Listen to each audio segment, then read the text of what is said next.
¿Alguna vez un niño te ha enseñado algo que tú, como adulto, no podías ver? Mónica era testigo de Jehová desde que nació. Criaba a sus hijos en esa fe, pero un día su hijo de 7 años entró a una iglesia católica y señaló el sagrario. «Mamá, Jesús está ahí». Ella pensó que era imaginación de niño, pero él insistió.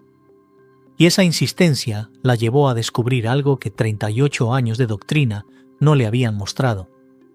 Escúchala.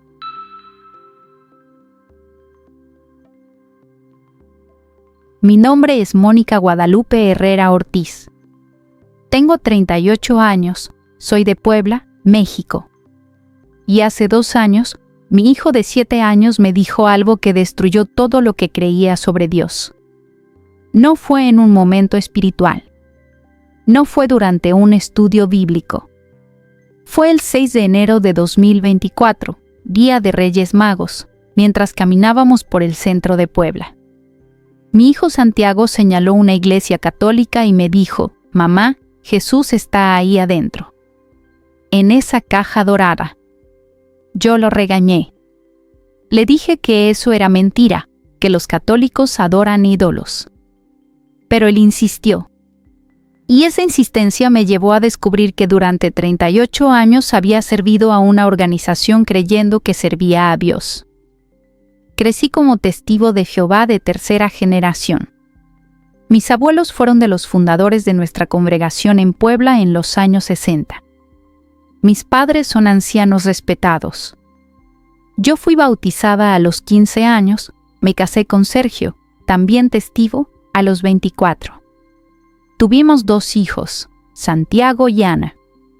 Y criamos a nuestros hijos exactamente como fuimos criados nosotros. Reuniones 3 veces por semana en el Salón del Reino, estudio de las publicaciones de la Guatectober, predicación de casa en casa cada sábado. Para nosotros, los testigos de Jehová éramos el único pueblo de Dios en la tierra. Todas las demás religiones, especialmente la Iglesia Católica, eran Babilonia la Grande, la religión falsa del Apocalipsis. Nos enseñaban que los católicos adoraban ídolos, que rezarle a María era idolatría, que la Trinidad era doctrina pagana, que la Eucaristía era un simple símbolo sin ningún poder real. Yo creía todo eso, sin cuestionarlo, porque cuestionar la organización era cuestionar a Jehová mismo. Y eso era impensable. Mi vida giraba alrededor de la congregación.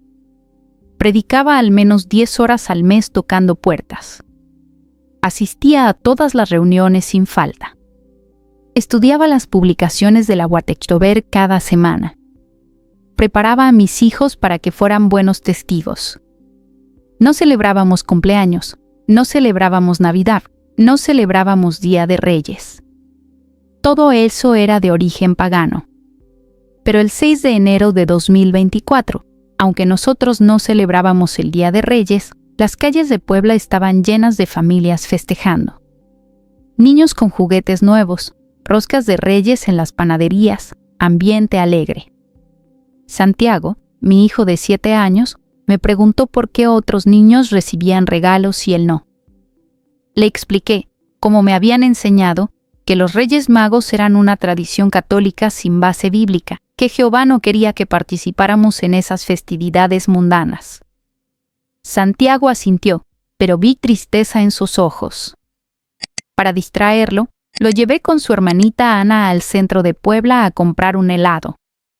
Mientras caminábamos por la calle 5 de Mayo, Santiago se soltó de mi mano y corrió hacia una iglesia católica que tenía las puertas abiertas. «Santiago, regresa aquí», grité. Pero él ya había entrado. Tuve que entrar a buscarlo, algo que nunca había hecho. Los testigos de Jehová no entramos a iglesias católicas. Es territorio enemigo. Adentro, la iglesia estaba en silencio. Había algunas personas arrodilladas rezando. Y Santiago estaba parado frente al altar, mirando fijamente hacia arriba. Me acerqué rápido para sacarlo de ahí. «Mamá», me dijo con voz seria, sin quitarle los ojos al altar. «Jesús está aquí». está en esa caja dorada. Estaba señalando el sagrario. Una caja dorada sobre el altar con una lámpara roja encendida al lado. No, hijo, le dije en voz baja pero firme, agarrándolo del brazo. Jesús no está ahí. Eso es lo que los católicos creen, pero es mentira. Vamos. Lo saqué de la iglesia casi a rastras. Pero Santiago seguía volteando hacia atrás, mirando el sagrario. En el camino a casa, intenté explicarle. Santiago, los católicos creen que Jesús está en el pan y el vino de la misa. Pero eso es solo un símbolo. Jesús está en el cielo, no en una caja. Pero Santiago me miró con esos ojos claros de niño y me dijo, pero mamá, yo lo sentí. Él está ahí. Esas palabras me inquietaron, pero las ignoré. Eran cosas de niño, pensé. Imaginación. Influencia de lo que veía en la televisión. Pero Santiago no lo dejó ir. Durante las siguientes semanas, cada vez que pasábamos cerca de una iglesia católica, él preguntaba, ¿podemos entrar a ver si Jesús está ahí? Yo le decía que no, que eso era mentira católica, que Jehová se enojaría. En nuestras reuniones del Salón del Reino, Santiago se distraía. En lugar de poner atención a las enseñanzas, dibujaba en su cuaderno. Un día vi lo que estaba dibujando, una caja dorada con una luz roja al lado. El sagrario. Me preocupé. Hablé con mi esposo Sergio. Él se molestó. Mónica, tienes que corregir al niño. Está siendo influenciado por Satanás. Los católicos adoran a un Dios falso. No dejes que esas ideas entren a su mente. Intenté hablarlo con Santiago. Le expliqué con más detalle la doctrina de los testigos sobre la Cena del Señor, que solo es un memorial, un símbolo. Que Jesús dijo esto significa mi cuerpo, no esto es mi cuerpo. Pero Santiago me preguntó algo que me dejó sin palabras. Mamá, si es solo para recordar a Jesús, ¿por qué Él dijo, hagan esto? ¿Por qué lo puso tan importante si solo es para acordarnos? No supe qué responder. Le dije que lo hablaríamos después y cambié de tema. Pero esa pregunta se quedó en mi mente. Durante años había leído Juan capítulo 6 con los ojos del Aguatectober. Esto es simbólico. Jesús hablaba en parábolas. Pero nunca me había detenido a leer el contexto completo. Esa noche, después de acostar a los niños, abrí mi Biblia. No la traducción del Nuevo Mundo que usamos los testigos, sino una Biblia Reina Valera que mi abuela católica me había regalado antes de convertirse a los testigos. La había guardado en un cajón durante años.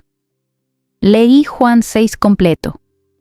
Versículo 51. Yo soy el pan vivo que descendió del cielo. Si alguno comiere de este pan, vivirá para siempre, y el pan que yo daré es mi carne, la cual yo daré por la vida del mundo. Versículo 53. Jesús les dijo, de cierto os digo, si no coméis la carne del Hijo del Hombre y bebéis su sangre, no tenéis vida en vosotros. Versículo 55. Porque mi carne es verdadera comida y mi sangre es verdadera bebida. Y luego, lo que más me impactó, versículo 60. Al oírlas, muchos de sus discípulos dijeron, dura es esta palabra, ¿quién la puede oír? Y versículo 66. Desde entonces muchos de sus discípulos volvieron atrás y ya no andaban con él. Me di cuenta de algo terrible. Jesús había dicho palabras tan fuertes, tan literales sobre comer su carne y beber su sangre, que muchos discípulos lo abandonaron ese día. Y él no los detuvo para decirles, esperen, era solo una metáfora. Los dejó ir. Si hubiera sido solo simbólico, ¿por qué no lo aclaró? ¿Por qué permitió que sus seguidores se fueran por un malentendido? Cerré la Biblia con las manos temblando. No podía ser. Los católicos no podían tener razón. Nosotros éramos el pueblo de Dios. La organización nos había enseñado la verdad. Esto tenía que ser una prueba de Satanás. Pero la duda había sido plantada. Y cada vez que veía a Santiago dibujar esa caja dorada, la duda crecía. 2 semanas después, el 20 de enero de 2024, tomé una decisión que cambiaría mi vida. Necesitaba saber qué creían realmente los católicos sobre la Eucaristía. No lo que la Guatectober decía que creían. Lo que ellos realmente creían.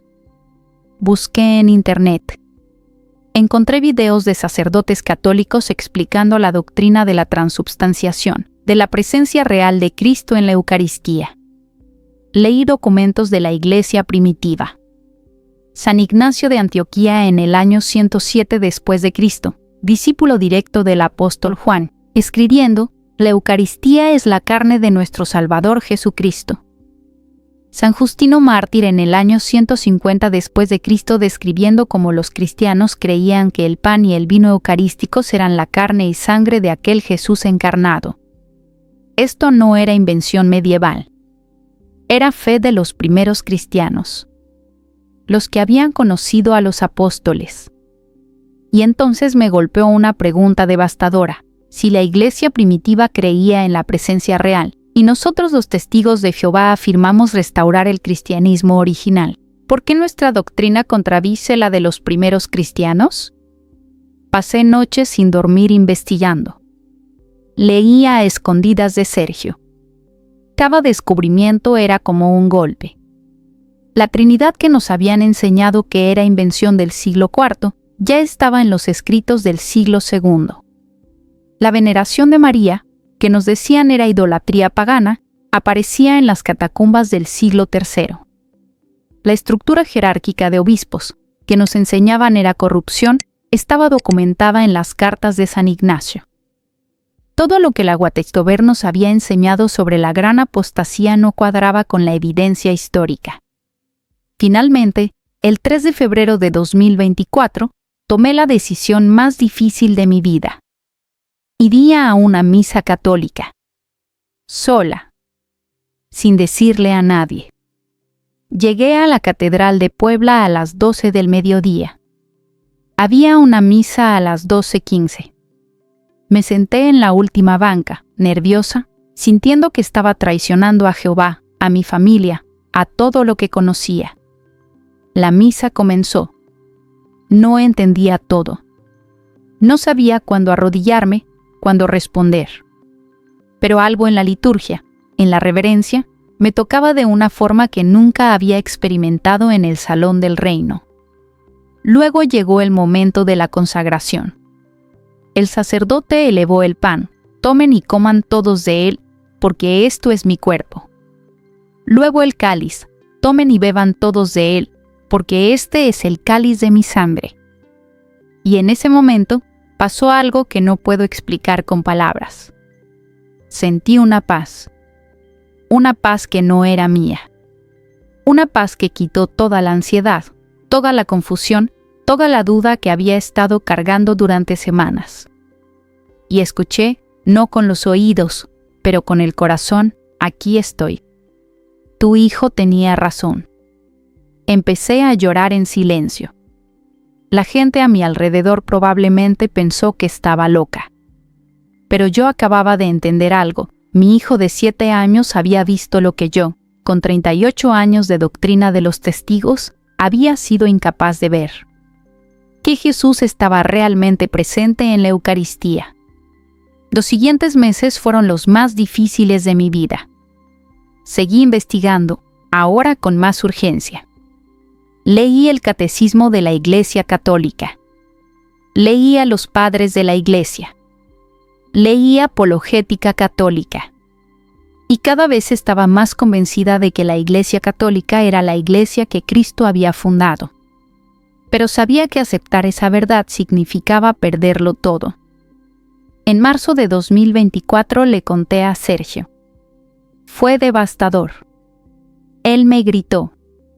Me dijo que estaba poseída por demonios, que había caído en apostasía, que iba a destruir a nuestra familia. Me dio un ultimátum: O renunciaba a esas ideas católicas o él pediría el divorcio y pelearía la custodia de los niños. Lloré durante días, pero no podía negar lo que había descubierto. No podía cerrar los ojos a la verdad. Mis padres, cuando se enteraron, vinieron a mi casa. Mi padre, anciano de la congregación, me habló con esa voz seria que usaba para corregir a los hermanos. Mónica, estás siendo engañada por Satanás. La Iglesia Católica es Babilonia. Si sigues este camino, serás expulsada. Y todos los que te conocemos tendremos que evitarte, incluyéndonos a nosotros, tus padres. Era la amenaza que todos los testigos conocemos, la expulsión. Ser marcada como apóstata significa que nadie de tu vida anterior puede hablarte. Ni familia, ni amigos. Te vuelves invisible. Pero entonces pensé en Santiago, en cómo había visto a Jesús donde yo no podía, en cómo había tenido fe infantil pura. Y me pregunté, ¿iba a enseñarle a mi hijo a ignorar la verdad por miedo a las consecuencias? El 15 de abril de 2024 me presenté ante el comité judicial de mi congregación. 3 ancianos me interrogaron durante 2 horas. Me preguntaron si creía que la Guatectober era el canal de Dios. Les dije que no. Me preguntaron si creía en la Trinidad. Les dije que sí. Me preguntaron si creía en la presencia real de Cristo en la Eucaristía. Les dije que sí. Me expulsaron. Desde ese día, mis padres no me han dirigido la palabra. Mis amigas de toda la vida cruzan la calle cuando me ven. En el supermercado, hermanas con las que crecí me ignoran como si fuera invisible. Sergio pidió el divorcio. Peleamos la custodia durante meses. Fue una batalla brutal. Él argumentó que yo era una influencia peligrosa para los niños. Finalmente, el juez determinó custodia compartida. Sergio tiene a los niños de lunes a viernes. Yo los tengo los fines de semana. Es doloroso. Cada vez que tengo que devolver a Santiago y Ana a su padre, mi corazón se rompe. Sergio los sigue criando como testigos. Los lleva a las reuniones. Les enseña las doctrinas de la Guatectober. Pero los fines de semana que están conmigo, los llevo a misa. Y Santiago, ese niño que vio a Jesús en el sagrario antes que yo, se arrodilla durante la consagración con una reverencia que me hace llorar. El 24 de diciembre de 2024, en Nochebuena, recibí los sacramentos de iniciación cristiana en la Catedral de Puebla. Santiago estuvo ahí como mi testigo. Cuando recibí la Eucaristía por primera vez, cuando el cuerpo de Cristo tocó mi lengua, miré a mi hijo. Él estaba sonriendo, como diciendo, te lo dije, mamá. ¿Ha sido fácil? No. Hay días en que extraño a mi familia con un dolor físico. Hay noches en que lloro por todo lo que perdí. Hay momentos en que me pregunto si tomé la decisión correcta. Pero luego voy a misa. Me arrodillo ante el Santísimo. Recibo a Jesús en la Eucaristía. Y sé, con una certeza que trasciende toda duda, que mi hijo tenía razón. Que Jesús está ahí, en esa caja dorada, esperándome, amándome. Real. Mi nombre es Mónica Guadalupe Herrera Ortiz. Tengo 38 años y estoy en paz de haberme convertido al catolicismo. Porque hace 2 años, mi hijo de 7 años me mostró algo que 38 años de doctrina de los testigos de Jehová no pudieron mostrarme, que Jesús no es solo un recuerdo, no es solo una enseñanza, no es solo un ejemplo a seguir. Es una persona, viva, presente, en cada sagrario de cada iglesia católica del mundo. Y aunque me costó mi familia, mi comunidad, mi vida entera, encontré lo que siempre había buscado sin saberlo, a Cristo mismo. No ideas sobre Él, sino a Él, realmente presente. esperándome en la Eucaristía. Las historias reales tienen el poder de transformar vidas. La que acabas de escuchar puede ser el inicio del cambio en la vida de alguien más. Ayúdanos a compartir este mensaje. Dale like si este testimonio resonó contigo. Suscríbete para más historias de transformación y fe. Comparte con alguien que esté buscando respuestas. Comenta tu propia experiencia abajo. Tu historia también puede inspirar a miles. Gracias por ser parte de esta comunidad de buscadores de verdad. Hasta el próximo testimonio.